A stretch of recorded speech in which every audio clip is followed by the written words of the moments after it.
যদি আলী হোসেনের নামাজ পড়ার যোগ্যতা না থাকে, এত বড় দুঃসাহস তোমাকে কে দিয়েছে? ইমামকে আলটিমেটাম দাও।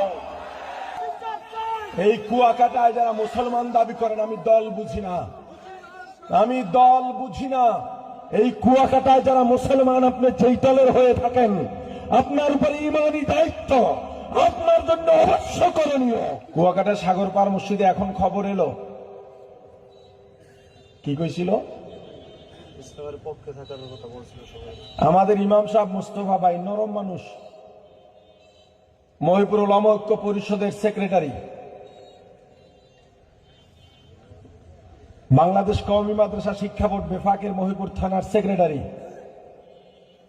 সাগর পাড়ের মুস্তফা ভাই, এদের খাজিয়াতুল কুবরা মহিলা মাদ্রাসার মুহতামিম, তিনি সবাইকে জুমায় আজকে মাগরিবের সময় সবাইকে ইসলামের পক্ষে থাকতে বলায় আলী হোসেন নামে কেউ একজন বলেছেন আপনারা এশার নামাজ পড়ানো লাগবে না।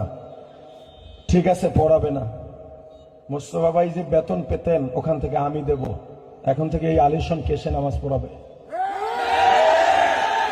যদি আলী হোসেনের নামাজ পড়ার যোগ্যতা না থাকে, এত বড় দুঃসাহস তোমাকে কে দিয়েছে? ইমামকে আলটিমেটাম দাও। এই আলী হোসেনকে ক্ষমা চাইতে হবে, না হয় নামাজ পড়াতে হবে।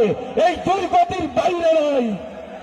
আমরা দেশ কারো কাছে বিক্রি করে দিই নয়, আমরা এই দেশের ভাড়াটিয়া নই, আমরা এই দেশে বেঁচে আছি নই।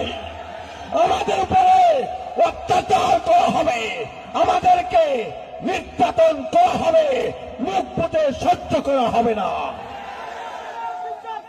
এই কুয়াকাটায় যারা মুসলমান দাবি করেন, আমি দল বুঝি না, আমি দল বুঝি না।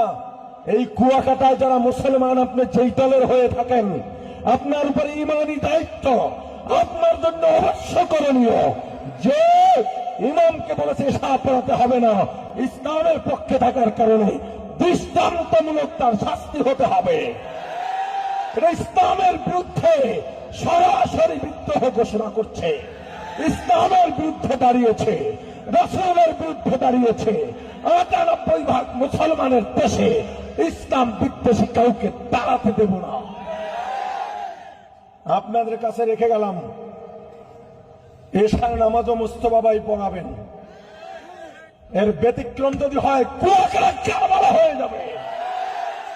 সাংবাদিক বন্ধুরা আছেন এখানে, প্রেস ক্লাবের সবাই ছিলেন, মাগরিবের আগে সভাপতি তুষার ভাই সহ এখনো যারা আছেন, এই অন্যায়কে তুলে ধরেন।